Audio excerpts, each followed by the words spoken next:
armor made from the skin of a dragon.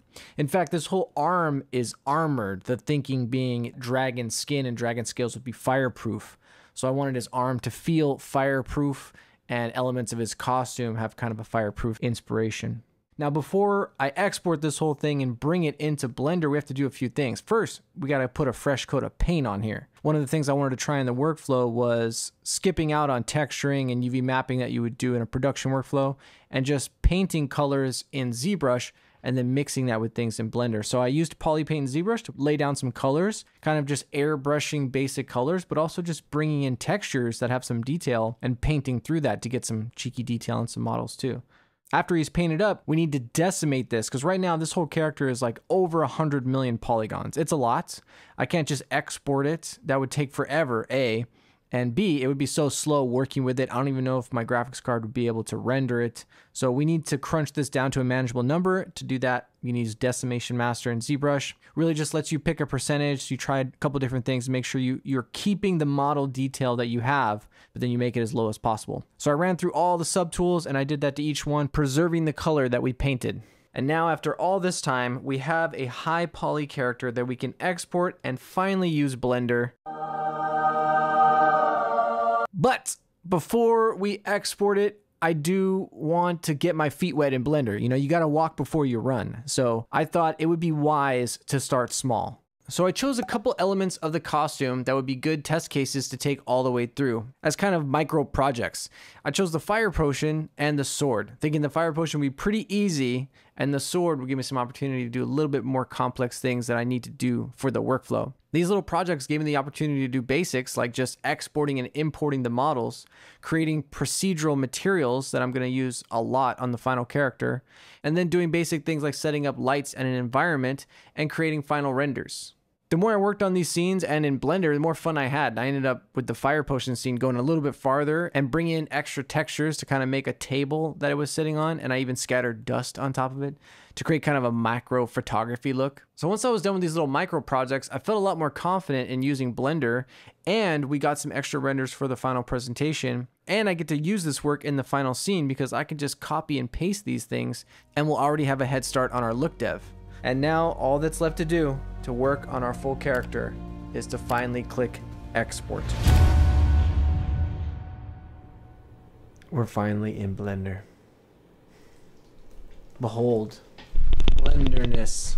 Look, look, we're in Blender. Feels good to finally make this transition. Should be fun to do the look dev and materials and stuff in here. That's what we're gonna do.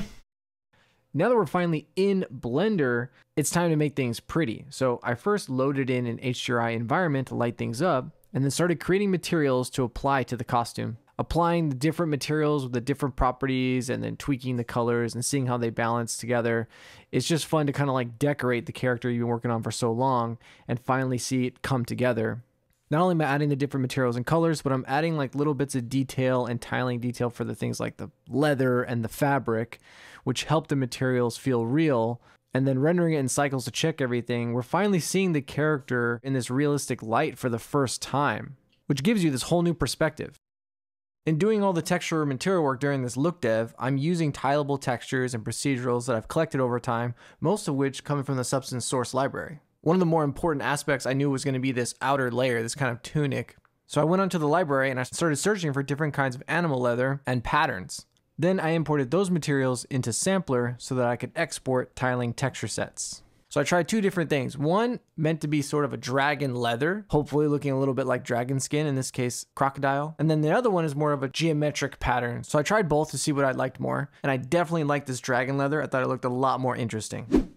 I think this phase of the process might be my favorite. Seeing it come to life and starting to blend things together, to layer things like dirt and wear, maybe make the edges a little bit brighter, try to make things look like scuffs, give roughness variation, and really start to build things out to make it look a little bit more believable, a little bit more lived in, and play with things like scale so that when we look close up at the individual elements, we can see little bits of wear and tear to add to the feeling of depth and storytelling like this character's from a world, and to bring scale and an overall level of detail.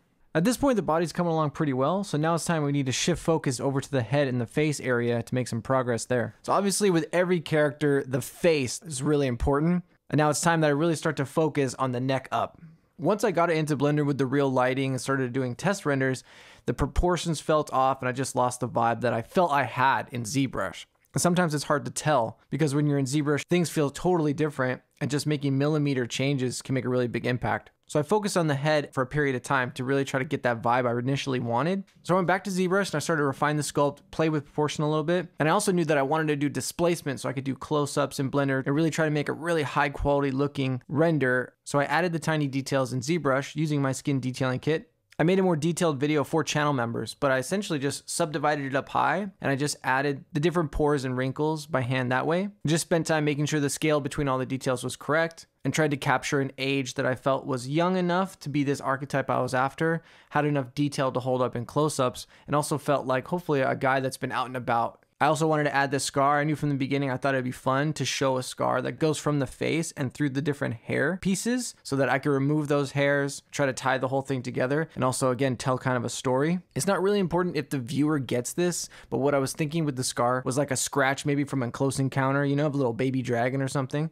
and I put it on the far side of his costume, so this is more of his quote-unquote unprotected side, and I knew I wanted this scar to come up into the hairline. So after adding all the skin details and the scar, I can export all this detail out as a displacement map, and then when we render in Blender, I can have the mesh subdivide and we can get a very high poly head in the renders with all this sculpted detail. For the face texture itself, I use Substance Painter to actually paint by hand, which is different than what I did for the rest of the character, which is more this procedural method, which isn't really using UVs and it really isn't using hand-painted work. But for the face, it was important for me to be able to go in there and paint where things go, be a lot more specific. So Substance Painter is great for making textures where you need ultimate control. The hair. Might sound funny, but hair is the reason why I had yet to make a character with Blender. And I just wasn't confident that I'd be able to make something that I would be happy with. But that changed with the release of Blender 3.5 and the new hair tools. So now there really wasn't any excuse. And I thought, this is the time. So I made the leap. Luckily, Blender does a good job with documentation. And along with the release, they dropped a few tutorials that I tried to follow along with. And they also released a public demo file that had examples of hairstyles in there that you could look at and really take apart, which I did. And I was lucky enough to be able to get on a call with Daniel Bystead, who is the artist that played a vital role in the creation of the hair system. So he was the perfect person to talk to, and he really helped me. He was really generous with his time. So after the call with Daniel, I did try my hand at making a groom relatively quickly in a test scene, just get my feet wet and try to mix things together to see what I could get. I thought that test was pretty successful and gave me enough confidence to jump into the actual scene and make some stuff. I started small by doing things like the eyebrows and the eyelashes, working my way up to the beard and painting in that patchy growth pattern to maintain the archetype we were after from the beginning and keeping this guy boyishly handsome.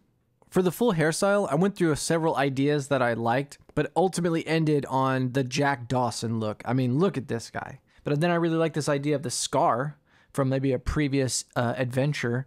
So to do that, I needed some short enough hair to see a cut in the side, and I wanted the length to have it fall in front of the eye. So I ended up making this mishmash of a hairstyle, and I tried to leave it choppy and messy as if he kind of did it himself. I didn't want it to look like he got a fresh cut from a barber, obviously, you know, because he's like from a fantasy world. Ultimately, I'm pretty happy with how it came out, especially for my first real shot at using Blender's hair tools, which I think are pretty good and definitely a huge improvement from what they had before. So looking forward to trying to make more things with that. So that's it for the main hairstyle. You can see here the evolution of the process. Took me a while to get there, but we finally did it.